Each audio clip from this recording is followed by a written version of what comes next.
Assalamualaikum warahmatullahi wabarakatuh. Salam sejahtera dan salam sehat untuk kita semua. Bersyukur. Saya Juraidah, dosen program studi D3 Kebidanan Pematang Siantar, jurusan Kebidanan Poltekkes Kemenkes Medan. Adapun tujuan pembuatan video ini untuk memenuhi salah satu persyaratan mengikuti seleksi sertifikasi dosen tahun 2021. Selama saya bekerja sebagai dosen di program studi D3 Kebidanan Pematang Siantar, saya berkesempatan mengampu beberapa mata kuliah yang menjadi mata kuliah utama program studi, yaitu mata kuliah Pengantar Asuhan Kebidanan, Kesehatan Perempuan dan Perencanaan Keluarga, serta Asuhan Kebidanan pada Ibu Bersalin dan Bayi Baru Lahir. Dalam kesempatan kali ini saya akan memaparkan salah satu mata kuliah yang saya ampu, yaitu mata kuliah Asuhan Kebidanan Persalinan dan Bayi Baru Lahir. Penempatan mata kuliah ini di semester 3 dengan jumlah SKS 5, 1 SKS teori dan 4 SKS praktikum. Mata kuliah ini memberikan kemampuan pada mahasiswa untuk melakukan demonstrasi atau role play asuhan pada ibu bersalin dengan metode latihan keterampilan. Pada mata kuliah ini, faktor-faktor yang mempengaruhi persalinan, kebutuhan dasar ibu bersalin, evidence base dalam asuhan persalinan, keterampilan dasar dalam asuhan persalinan, tanda bahaya persalinan, deteksi dini komplikasi dan penanganan awal kegawat daruratan pada persalinan dan bayi baru lahir, serta manajemen asuhan persalinan.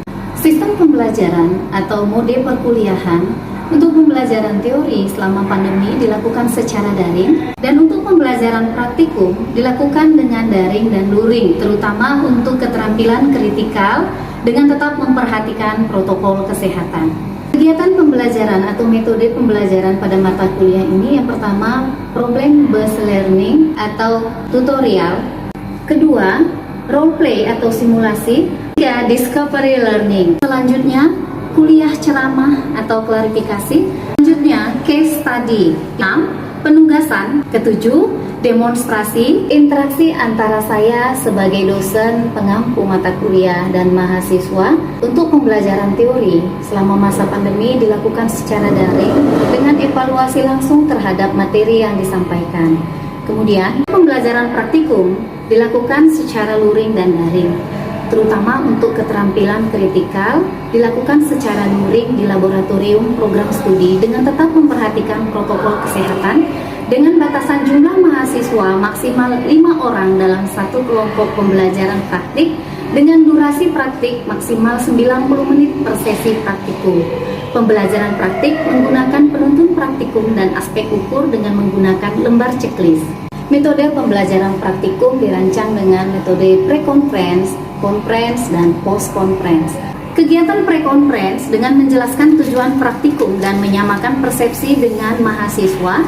Conference melaksanakan demonstrasi praktikum disaksikan mahasiswa. Mahasiswa melakukan redemonstrasi dan mahasiswa lain memperhatikan dan mengisi lembar checklist. Kemudian post-conference dilaksanakan setelah kegiatan demonstrasi dan redemonstrasi selesai dilaksanakan. Pada saat post-conference, ditanyakan pengalaman melakukan praktik, apa kesulitannya, serta meminta feedback dari mahasiswa lain. Setelah selesai kegiatan ini, dosen menyimpulkan hasil pembelajaran praktikum dan tindak lanjut belajar mandiri. Adapun sistem penilaian mata kuliah sesuai dengan RPS, untuk penilaian metodenya tes tulis, pengumpulan portofolio, form penilaian video, form penilaian makalah atau paper. Instrumennya yaitu lembar soal tes, lembar checklist, dan rating scale.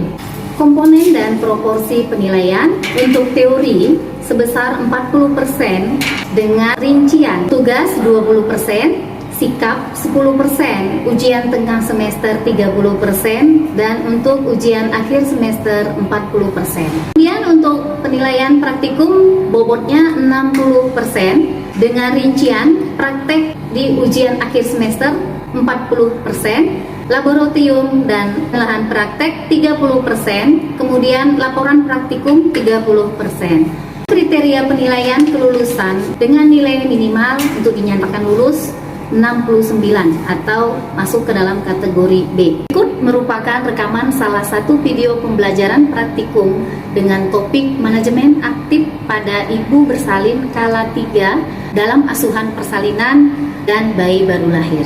Warahmatullahi wabarakatuh. Selamat pagi. Selamat pagi, Bu. Bagaimana kabar adik-adik semua? Sehat ya. Sesuai dengan kesepakatan kita di pertemuan sebelumnya, pada hari ini kita praktikum asuhan kebidanan persalinan. Topik praktikumnya manajemen aktif kala 3. Sebelum kita mulai praktikum, saya akan tanyakan beberapa hal yang berkaitan dengan asuhan di kala 3 pada adik-adik. Sudah belajar ya dari materi yang kemarin? Saya mau menanyakan mengenai manajemen aktif kala 3. Apa itu manajemen aktif kala 3? Ya, silakan. Kala 3 yaitu persalinan dilakukan secara proaktif, mengikuti kembalian oksitosin, penegakan dan pusat terkendali, serta mengeluarkan plasenta. Sudah tepatkah yang disampaikan temannya? Sudah ya? Jadi manajemen aktif kala 3 itu adalah tindakan progresif yang dilakukan oleh bidan. Dulu memang dia menunggu di kala 3 sampai ada tanda-tanda pelepasan plasenta, baru bidannya melahirkan plasenta. Namun berdasarkan hasil penelitian, perdarahan di kala 3 ini merupakan salah satu penyumbang kematian ibu dalam persalinan akibat perdarahan. Sehingga berdasarkan hasil penelitian tersebut, maka asuhan persalinan normal itu salah satunya adalah manajemen aktif kala 3. Ada beberapa tahapannya, dimulai dari begitu bayinya lahir, bidan memastikan dulu lahir ibunya tidak ada bayi kedua, memastikan janinnya tunggal. Setelah dipastikan janinnya tunggal, disuntikkan oksidoksin di mana? Sepertiga paham? Karena berapa dosisnya? 10 internasional unit. Setelah waktu melakukan praktik, nanti saya akan mendemonstrasikan, tapi kita menyatukan persepsi dulu. Begitu bayinya lahir, kita akan mempalpasi abdomen ibunya, memastikan janinnya tunggal. Setelah dipastikan janinnya tunggal, segera suntikan oksitoksin 10 internasional unit. Kemudian klaimnya dipindahkan dan tangan kiri berada di fundus, memastikan ada kontraksi. Saat ada kontraksi, lakukan peregangan tali pusat terkendali. Tangannya pindah ke pinggir atas sisi tangan kanan menegangkan tali pusat. Kenapa disebut terkendali? Karena dilakukan pada saat his dan dihentikan saat hisnya sudah berkurang. Tadinya kan dipundus menantikan ada tanda-tanda kontraksi uterus. Setelah terjadi kontraksi uterus, tangan kanan menegangkan tali pusat, tangan kiri menekan di pinggir atas fisis dengan arah tekan ke bawah dan ke arah atas. Sampai kapan ini dilakukan? Sampai hisnya berakhir. Setelah terlihat tali pusatnya bertambah panjang, klaimnya dipindahkan dengan cara menarik ke atas, klaimnya dipindahkan. Begitu seterusnya sampai plasentanya lepas. Kalau perasaan untuk mengetahui pelepasan plasenta, Yang pertama itu adalah pusar, Bu, yang dimana tangan kiri diletakkan di atas simpatis, lalu tali pusat ditegangkan. Jika tali pusatnya masuk, tandanya belum lepas. Jika tali pusatnya diam atau dia sudah maju, tandanya sudah lepas. Yang kedua ada Stresemann, yaitu dimana fundus diketuk, lalu tali pusat ditegangkan. Jika tali pusatnya bergetar, tandanya belum lepas. Jika tali pusatnya sudah tidak bergetar, tandanya sudah lepas. Yang ketiga itu, Bu, menurut klaim, dimana jika ada kontraksi dis, tangan kiri berada di pinggir atas simpatis, sedikit mendorong. Tangan kanan melakukan peregangan tali pusat. Jika pada saat mendorong bagian pinggir atas simpatis, tali pusatnya bertambah panjang, tandanya plasenta sudah lepas. Tetapi jika tidak ada pertambahan tali pusat, tandanya plasenta belum lepas. Oke, ada yang mau menambahkan? Sudah dengar ya? Selanjutnya, ada yang bisa bantu saya untuk menjelaskan bagaimana teori pelepasan plasenta dari dinding rahim?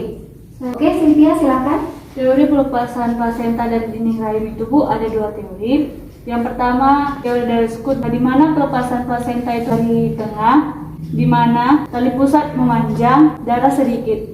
Ciri-cirinya itu, Bu, tak adanya semburan darah, kemudian perubahan uterus dari discoid menjadi globular. Teori yang kedua dari Duncan, Dari mana pelepasan plasentanya itu dari pinggir, tali pusat tidak memanjang, darahnya banyak, darah berwarna merah segar. Oke, terima kasih Sylvia. Ini pertanyaan terakhir untuk mengingatkan kita akan teori di pertemuan sebelumnya. Bagaimana langkah-langkah manajemen aktif kala 3? Pertama, Bu, memastikan janin tunggal dengan cara melakukan palpasi abdomen ibu. Yang kedua, menyuntikkan oksitosin sebanyak 10 international unit di sepertiga paha kanan ibu secara lateral. Kemudian melakukan peregangan tali pusat terkendali di setiap adanya kontraksi dan berhenti di setiap tidak adanya kontraksi. Lalu melihat apakah ada tanda-tanda pengeluaran plasenta seperti semburan darah, tali pusat memanjang. Lakukan peregangan tali pusat terus sampai adanya tanda-tanda pengeluaran plasenta, yaitu semburan darah, tali pusat memanjang.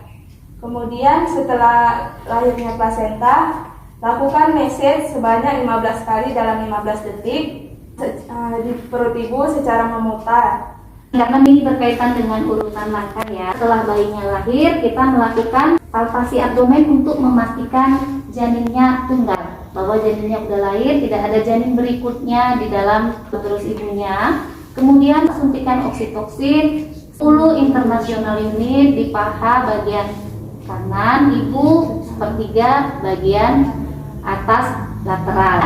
Setelah itu tali pusat jika memanjang pindahkan klem, kemudian tangan kiri berada di pundus uteri ibu untuk memastikan ada kontraksi atau tidak. Di saat ada kontraksi, lakukan peregangan tali pusat terkendali. Tunggu sampai kontraksinya berhenti atau berkurang. Nah, di saat kita melakukan peregangan tali pusat terkendali, jangan lupa tangan yang tadi berada di pundus dipindah ke pinggir atas fisis. Ini tujuannya untuk mencegah terjadinya inversio uteri saat lakukan peregangan tali pusat terkendali. Begitu ada hisnya, tangan kiri pindah ke pinggir atas simfisis, menekan ke arah dorsokranial.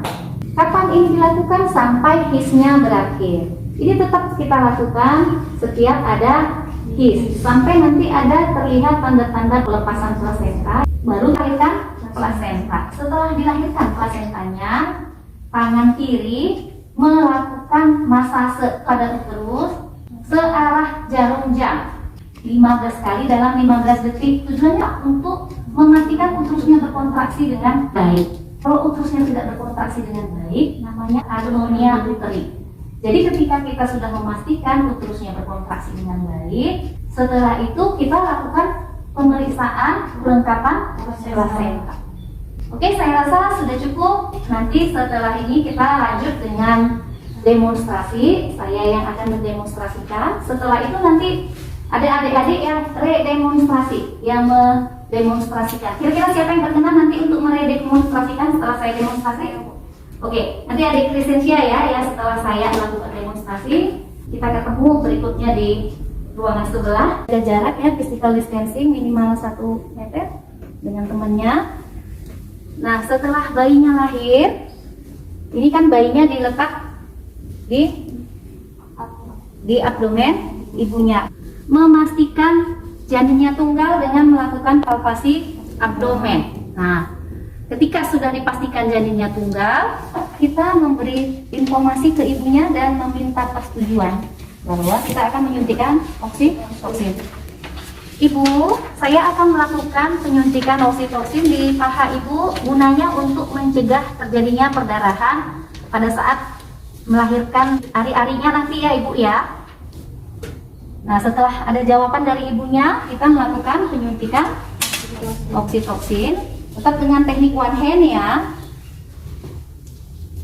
Sepertiga paha bagian atas, bagian lateral. Maaf sakit sedikit ya ibu ya. Secara intramuskuler ya. Oke.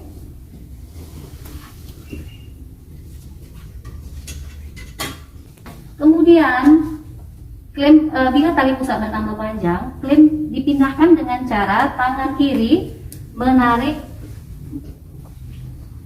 seperti ini. Kemudian krimnya dipindahkan sehingga berjarak 5-10 cm dari jalan lahir. Kemudian tangan kiri berada di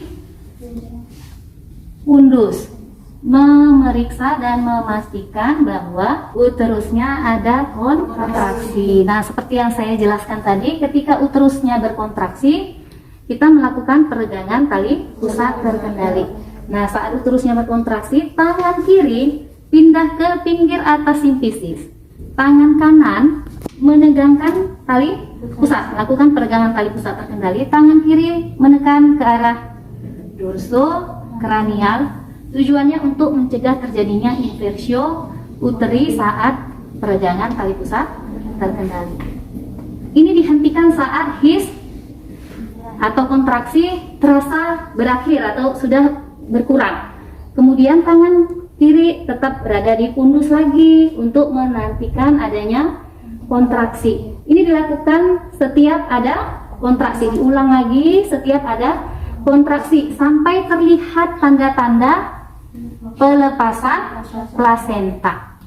Tanda-tandanya yaitu semburan darah tiba-tiba, tali pusatnya bertambah panjang, ya. Kemudian setelah itu pindahkan lagi. Tetap ya, dengan cara mengurut tali pusat ke arah ibu ya. Lakukan peregangan tali pusat terkendali. Jika sudah bertambah panjang, terkeluar semburan darah, maka kita melahirkan plasenta. Tanda-tanda pelepasan plasenta yaitu tadi semburan darah dan tali pusat bertambah panjang. Kita melahirkan plasenta dengan cara menarik searah jalan lahir, yaitu ke bawah. Jangan lupa tetap tangan kiri berada di ke atas sampai terlihat sepertiga bagian dari plasenta. Kemudian tangan kiri yang tadi di sini pindah ke bagian perineum dengan tujuan untuk menopang plasenta. Kemudian tangan kanan bergerak dan memilin plasenta ya. Ini harus dilakukan hati-hati sampai seluruh selaput plasenta terlahir. Kenapa harus hati-hati dan searah jarum jam? Untuk mencegah terlepasnya sebagian selaput plasenta. Nanti tertinggal namanya plasenta res ya. Oke. Setelah itu kita lahirkan plasenta dan diletak di wadah.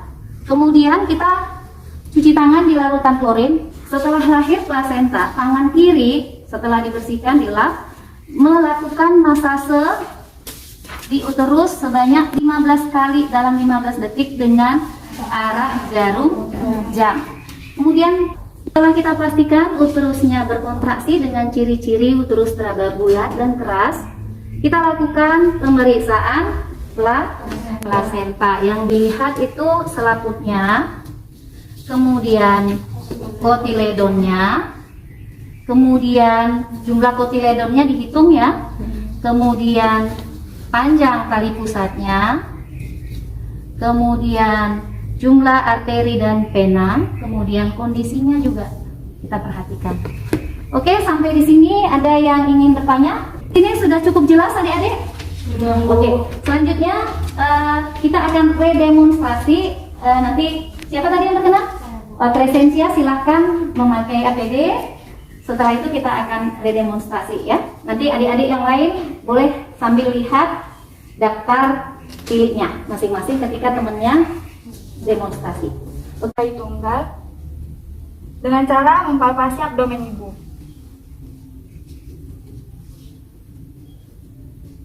Ternyata janin ibu tunggal. Kemudian memberitahukan ibu bahwasannya ibu akan disuntikan oksitosin sebanyak 10 international unit. Baiklah ibu, di sini saya akan menyuntikkan oksitosin yang gunanya untuk mencegah terjadinya perdarahan. Apakah ibu bersedia? Ya, saya bersedia Bu. Baiklah Bu.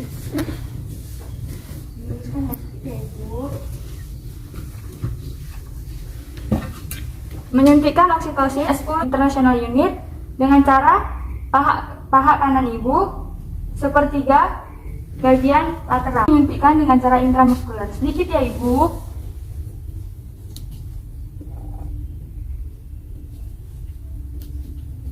Kemudian melakukan aspirasi.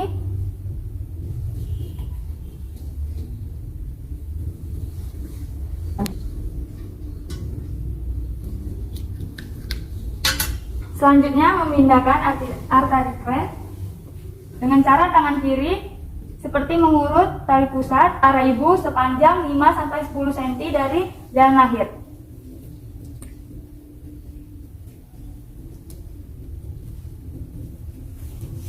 Setelah itu, tangan kiri diletakkan pada fundus ibu untuk memastikan apakah ada kontraksi uterus. Jika ada kontraksi, maka dilakukan peregangan tali pusat sampai kontraksinya berhenti atau berkurang. Dengan cara tangan kiri berpindah pada pinggir atas sifisis ibu. Lalu melakukan dengan cara dorso-kranial. Kemudian tangan kanan melakukan peregangan tali pusat. Lakukan peregangan tali pusat sampai kontraksi berakhir dan sampai adanya tanda-tanda pelepasan plasenta. Kemudian setelah adanya tanda-tanda plasenta yaitu berupa semburan darah dan tali pusat memanjang, maka lahirkanlah plasenta. Setelah terlihat tanda-tanda pelepasan plasenta, maka lahirkanlah plasenta. Dimulai dari bawah dan ke atas sampai terlihat bagian plasenta sepertiga dari perineum ibu. Kemudian tangan kiri diletakkan di bawah perineum ibu gunanya untuk menopang plasenta, dan tangan kanan diletakkan di bagian plasenta, di atas bagian plasenta, lalu memilin plasenta searah jarum jam. Lakukan sampai seluruh plasenta lahir. Kemudian diletakkan pada wadah. Dan selanjutnya mencuci tangan dan klorin. Setelah tangan dicuci dan dikeringkan, maka lakukanlah masase uterus. Gunanya untuk mengetahui apakah kontraksi pada uterus ibu baik atau tidak. Dilakukan searah jarum jam sebanyak 15 kali dalam 15 detik. Setelah kontraksinya baik, ditandai dengan uterus ibu keras dan bulat. Setelah itu, kita melakukan pengecekan pada plasenta ibu. Dimulai dari selaput plasenta ibu, kemudian melakukan pemeriksaan kotiledon pada plasenta ibu. Jika sudah lengkap, selanjutnya memeriksa tali pusat panjangnya apakah sudah 30-50 cm, dan kemudian memeriksa arteri dan vena yang ada di tali pusat. Setelah memastikan bahwa sang plasenta lahir dengan utuh, maka selanjutnya lakukan asuhan pada ibu. Selesai praktikum asuhan persalinan dengan topik manajemen apik kelas 3. Tadi praktikannya Saudari Crescentia. Boleh di-share bagaimana pengalaman Saudari Crescentia dari praktik? Pengalaman saya Bu, saya merasa senang Bu karena saya telah melakukan praktek secara langsung bagaimana cara praktek manajemen aktif kelas 3. Saya bisa mengaplikasikan apa yang sudah saya dengarkan, pengetahuan yang saya dapat dari Ibu bisa saya lakukan langsung dari dalam praktek. Oke, ada yang dirasa kurang? Ada Bu. Ya, apa itu? Pada saat melahirkan plasenta tadi Bu, saya dari atas, seharusnya dari bawah Bu, melakukan pengeluaran plasentanya tadi. Saat melahirkan Iya, plasentanya ya, harusnya benar mengikuti jalan lahir ya. Oke, dari teman-temannya ada yang mau memberi masukan mengenai praktikum kita tadi? Saya Bu. Ya, silakan Cynthia. Crescentia Bu, tadi pada saat megang speed dia masih salah menggunakan one hand. Teknik one hand-nya ya. Selanjutnya masukan untuk praktikum kita berikutnya ada? Saya Bu, Silakan Arwin. suntikan oksitosin. Setelah itu plasentanya tidak lahir selama 15 menit Bu. Terus tindakan apa yang dilakukan Bu? Oke, baik. Terima kasih pertanyaannya. Pertanyaan yang bagus. Jadi sesuai teori yang kita sampaikan di perkuliahan sebelumnya, jika kita lakukan penyuntikan oksitoksin yang pertama setelah 15 menit kemudian plasenta belum lahir, apa yang mungkin menyebabkan hal tersebut? Bisa karena perlekatan plasentanya yang terlalu dalam ke dinding rahim. Bisa juga karena kandung kemihnya penuh. Jadi kita pastikan dulu kandung kemihnya kosong. Setelah kita pastikan kandung kemihnya kosong, lakukan suntikan oksitoksin yang kedua dengan jumlah 10 internasional unit. Lalu setiap ada his, lakukan lagi peregangan tali pusat terkendali. Nah, kalau sampai 30 menit tidak lahir, kemungkinan perlekatan plasentanya ke dinding rahim sangat dalam. Kita ketahui ada 3 perlekatan plasenta ke dinding rahim. Yang pertama di lapisan endometrium, kemudian myometrium, kemudian perimetrium. Nah, kalau udah sampai ke perimetrium, myometrium, maka kemungkinan tidak akan bisa kita lahirkan normal. Nanti mungkin butuh kita rujuk. Jadi jangan lakukan manual plasenta kalau tidak ada perdarahan. Setelah 30 menit melakukan asuhan manajemen aktif skala 3, tidak ada perdarahan, sudah disuntikan oksitoksin kedua, terakhir lakukan peregangan tali pusat terkendali terakhir, kemudian rujuk. Artinya kemungkinan perlekatan plasentanya lebih dalam dari endometrium. Nah, nanti kita akan bahas mengenai faktor-faktor yang mengakibatkan plasenta melekat lebih dalam di dinding rahim ibu. Di sini kita simpulkan praktikum manajemen aktif skala 3. Yang pertama, untuk mengetahui lepasnya plasenta dari dinding rahim menurut Schultz, yaitu pelepasannya dari tengah, kemudian Duncan yang pelepasannya dari pinggir. Tanda-tandanya kalau yang Schultz tali pusatnya bertambah panjang, darahnya keluar sedikit, uterusnya globuler, semburan darah tiba-tiba. Kalau Duncan, dia darahnya yang keluar banyak dan berwarna merah segar. Untuk mengetahui lepasnya plasenta apa saja? Ada Kushner, Strassman, dan Klein ya. Kemudian manajemen aktif skala 3 terdiri dari apa saja? Yang pertama, memastikan janin tunggal, suntikan oksitoksin 10 internasional unit, lakukan peregangan tali pusat terkendali dan ada kontraksi, dan hentikan peregangan tali pusat terkendali saat kontraksinya berakhir. Lakukan peregangan tali pusat terkendali setiap kontraksi sampai ada tanda-tanda pelepasan plasenta. Setelah ada tanda-tanda pelepasan plasenta, lahirkan plasenta. Setelah plasentanya dilahirkan, lakukan masase uterus searah jarum jam 15 kali dalam 15 detik dengan tujuan memastikan uterusnya berkontraksi dengan baik. Karena kalau dia tidak berkontraksi, keadaannya namanya apa? Atonia uteri ya. Penanganannya nanti kita bahas di semester 4. Terakhir kita memastikan kelengkapan plasenta. Kenapa perlu kita pastikan kelengkapan plasenta setelah lahir? Kita tahu ada nggak yang tertinggal di dalam. Iya, kenapa kita perlu tahu dan nggak selaputnya yang tertinggal?